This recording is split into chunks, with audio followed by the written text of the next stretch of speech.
Hey there everyone, it's Caitlin, your geeky girlfriend, back again with another video in my Real Talk movie review series. I've had lots of new releases to this series, including Luca, He's All That, and The Kissing Booth Part 3, both Netflix originals. So if you haven't already checked out those videos, make sure you go and do that. If you're not already a subscriber, make sure you hit that red button down there below and subscribe. And you can also sign up for my notifications if you're interested. And if you're not already a follower on my Instagram page, make sure you head over and give me a follow and a like over there as well. The two accounts are linked, and you can find a lot of the same videos on both, but all of my full videos are here on the YouTube channel. And I'm trying to make sure that I have everything in both places, but all of my shorter videos and a lot of my shopping hauls and fashion reviews are over there on the Instagram page. So make sure you go check those out. All right, today we've got another movie review for you guys. And this one is perfect for spooky season because it is a thriller. And so let's get right into it. Today I'm reviewing A Quiet Place Part 2.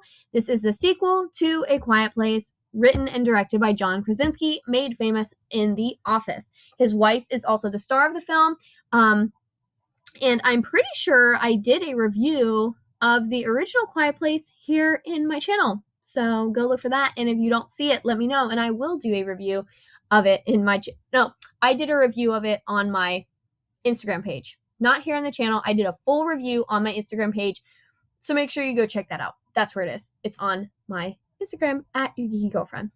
So this is the sequel. The sequel starts off with a little bit of a prequel. We get a little bit of an insight as to how all this started and where these creatures came from. A little bit, not really. We still don't really know where the creatures came from, but we just kind of know how it all started because in the first movie, I want to say it starts at like day 400 and something. So they've been living like this for over a year. That's how they have this bunker and all this stuff. So you get a prequel in the second one. It starts at day 1. So you kind of figure out how all this starts and the changes that they have to make drastically to be able to live and survive. Unfortunately, if you've seen the first one, not a major spoiler here, but in the second one, there's a little bit, John Krasinski is still in the film in that prequel part. And then he no longer is in the film. But the story follows Emily Blunt and the 2 children. They're home from part 1. They have to move, and so you see them moving. You can see that in the pictures here. They have to move and find a new bunker, a new place to live. She does have the new baby, which they are concerned about throughout the entire film, of making sure that they have enough oxygen to keep the baby alive.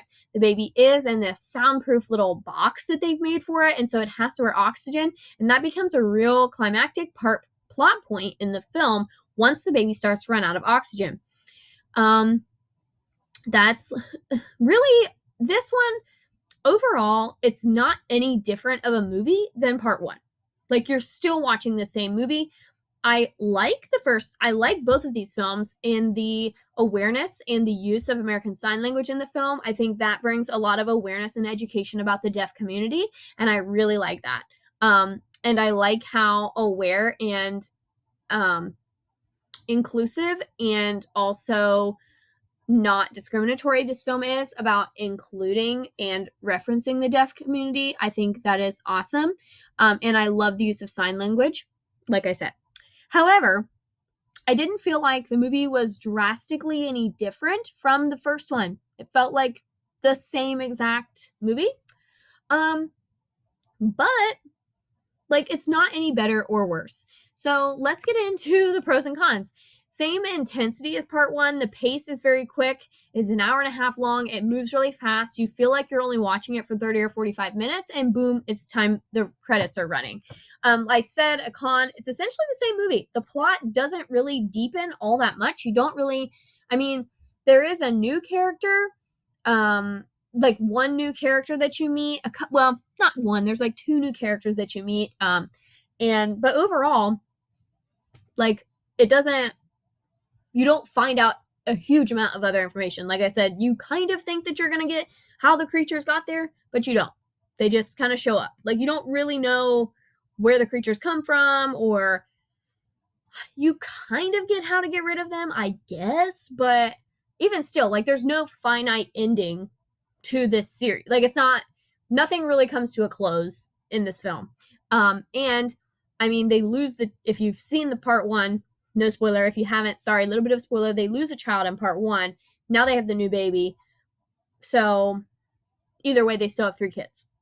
And so the pro was John Krasinski. John Krasinski is in the prequel section, so we got to see him again, which was really cool. And then, but you only see him for a little bit of it. Obviously, if you've seen part 1, you know why that is. I'm not going to go into it. You need to go watch part 1.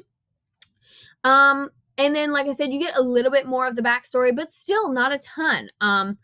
And so it kind of was like, wow, I thought I was going to get all these answers, and I really did not. The ending is also very abrupt. Like, you get an answer, and then you kind of see something start to work, and then it's like, movie's overdone. It's like, okay, did they get rid of all of them? Are they going to? Is there going to be a part 3? We don't know. You have to assume there's going to be a part 3. Not really sure. So the ending is very, very abrupt. But like I said, overall, it's essentially the same movie as part 1. Not really any different, not any better, not any worse. It's just a movie where aliens are chasing them and they can't make any noise. So that's essentially it. My score for A Quiet Place Part 2 is a B-. It was good, but again, didn't blow me away any more than part 1 did. I feel like they upped up the gore in part 2 just a tad. Maybe not the gore so much, but the like injuries, I guess. Which I guess in real life, if you're walking around everywhere barefoot, there would be injuries. I don't know. I just felt like it was more brutal, maybe, part 2. Like, more bad things happened to them, I guess, than in part 1. Like, they seemed less careful in part 2, maybe. Like, things that shouldn't happen to them happened, I guess. For people who have been living in this society where they have to quiet all the time, and they're constantly, like, making sure that they don't step on anything. I don't know. I just felt like the gore level, the level of, like, blood intensity, injury kind of stuff was more in part 2. Kind of. Anyway, that's my thoughts.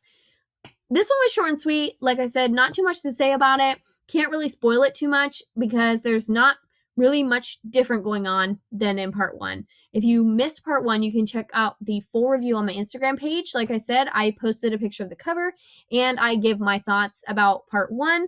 And it's part of a movie challenge that I was doing on the blog for 30 days, and I still have a few days to go. So if you're not already an Instagram follower and you follow, then you'll get to see like the last 10 or so days of that challenge, where I talk about different movies that I've watched recently and my thoughts similar to these videos, but just in a post format. So like I said, pretty short and sweet. B-, Quiet Place Part 2, not any better or worse than part 1.